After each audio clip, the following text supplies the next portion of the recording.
Shalom, selamat pagi sahabat Lexio Divina yang dikasihi Tuhan Yesus Kristus. Seri Yesus yang membahas siapa Yesus yang ada di Alkitab. Tujuannya agar kita akan semakin mengenal Kristus Yesus, Tuhan kita dalam setiap aspek-aspek kehidupannya, keilahiannya, kemanusiaannya, pribadinya, serta karya-karyanya. Episode yang kedua ini berjudul Firman. Rasul Yohanes dalam pembukaan Injilnya memberikan pernyataan tentang keberadaan Yesus, Sang Firman Allah. Dalam Yohanes 1 ayat 14 ditegaskan, Firman itu telah menjadi manusia dan diam di antara kita. Dan kita telah melihat kemuliaannya, yaitu kemuliaan yang diberikan kepadanya sebagai anak tunggal Bapa, penuh kasih karunia dan kebenaran. Firman itu telah menjadi manusia dan diam di antara kita. Ini sebuah pernyataan yang singkat, padat tentang inkarnasi Kristus, yaitu Allah yang menjadi manusia untuk penebusan kita. Mengapa Yohanes memakai istilah firman itu, the word? Bukan dia bicara langsung saja tentang itu Yesus, gitu ya. Yesus telah menjadi manusia, diam di antara kita. Kenapa dia tidak langsung mengatakan Yesus manusia dari Allah dan diam di antara kita? Mengapa firman? Kita perlu mengetahui bahwa pada saat Injil Yohanes itu ditulis, berkembang sebuah filsafat Yunani yang mengakui adanya roh firman atau biasa dikenal sebagai roh logos. Logos ini dipercaya sebagai sebuah kekuatan, energi, sebuah kekuatan hikmat yang mampu menata alam semesta ini. Kekuatan itu bersifat non-personal, jadi tidak pribadi, dia tidak ada wujud pribadinya. Masih ingat film Star Wars, ada istilah The Force, sebuah kekuatan tapi dia bukan pribadi. Kira-kira itu ide dari The Logos. Tiba-tiba Rasul Yohanes dalam pembukaan Injilnya menyatakan firman itu telah terus-menerus ada bersama dengan Allah. Firman atau Logos itu sepenuhnya Allah, dan Logos itu adalah Allah. Dia pribadi, tinggal di antara kita. Dia pribadi yang merupakan cerminan kemuliaan Allah. Logos ini bukan sekedar konsep atau prinsip, tetapi pribadi, persona, pribadi. Seorang yang menjadi manusia dan bernama Yesus Kristus. Ketika Yohanes memulai dengan pada mulanya firman, di dalam Yohanes 1 ayat 1, pernyataan pada mulanya atau in the beginning tidak merujuk kepada waktu titik awal penciptaan, bukan. Karena ini juga sama dengan pada Kejadian 1 ayat 1, in the beginning God, pada mulanya Allah. Artinya jauh sebelum titik penciptaan Allah telah ada, firman telah ada, dan dia telah terus-menerus ada. Waktu penciptaan dinyatakan itu pada hari pertama, hari kedua, hari ketiga, itu hari penciptaan. Jadi sebelum hari itu dikatakan sudah ada Allah. Dan sebelum penciptaan itu sudah ada firman. Jadi dengan kata lain, eksistensi Allah itu adalah Allah yang kekal. Firman itu pun berarti adalah firman yang kekal. Dalam Yohanes 1 ayat 1, pada mulanya adalah firman. Jadi eksistensi firman merupakan eksistensi yang kekal, sama seperti pribadi Allah Bapa. Nah, bila kita terjemahkan dengan memperhatikan tenses waktu di dalam bahasa Yunani, dalam ayat 1 ini bunyinya kira-kira seperti ini. Pada mulanya adalah firman.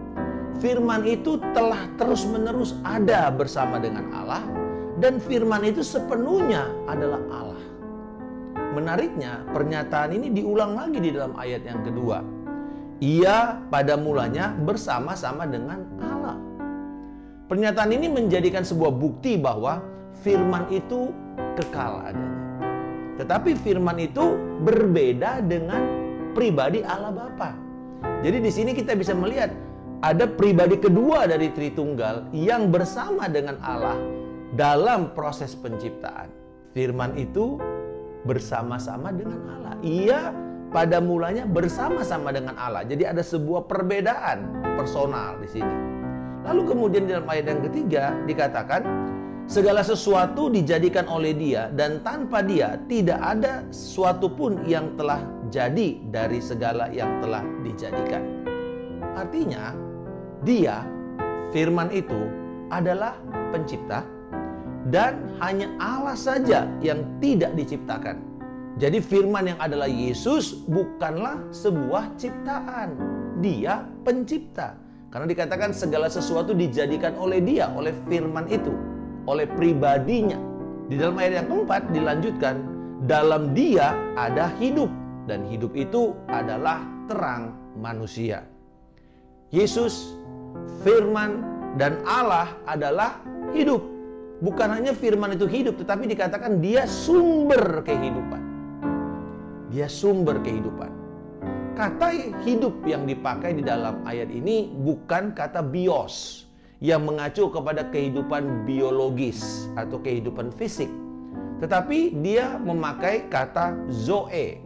Zoe mengacu kepada kehidupan rohani, prinsip hidup, dan realita kehidupan. Jadi di dalam firman, di dalam Yesus ada hidup rohani, ada prinsip-prinsip kehidupan, ada realita hidup yang sebenarnya. Di dalam Yesus bukan hanya ada hidup biologis, di mana Dia menciptakan kita sebagai makhluk hidup. Di dalam Yesus ada kehidupan rohani yang sifatnya kekal. Di dalam Yesus ada hidup kekal. Ini yang dimaksud oleh Yohanes tentang Yesus sumber hidup. Dikatakan kemudian hidup itu adalah terang manusia. Apa maksudnya? Artinya Dia yang hidup telah menjadi terang bagi manusia.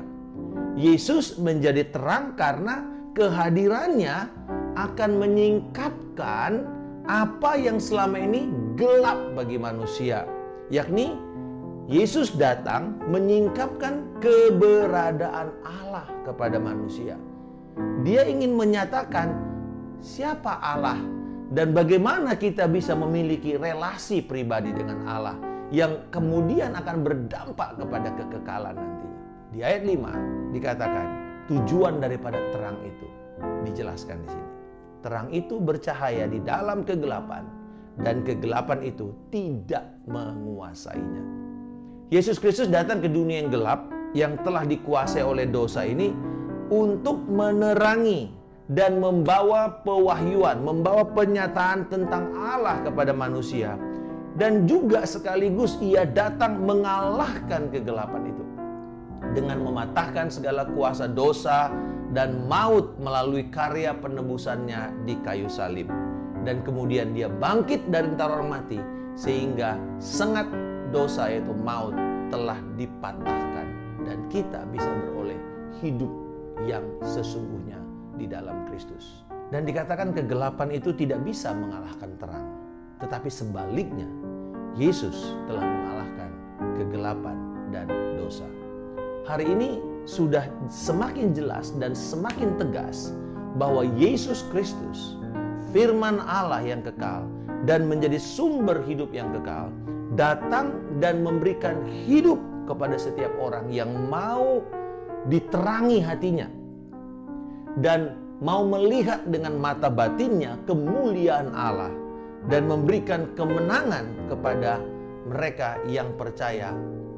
Kiranya firman ini akan mengajak kita mengerti bahwa Yesus bukan sekedar manusia, tetapi Dia firman. Dan hari ini Tuhan sedang berbicara kepada kita melalui anaknya, melalui firman Tuhan yang tertulis. Dan biarlah kita menghormati firman itu selayaknya kita sedang bertemu dengan sang firman itu, Yesus Kristus Tuhan. Bapa di surga, terima kasih atas penyingkapan keajaiban firman-Mu dan kebenaran tentang Yesus.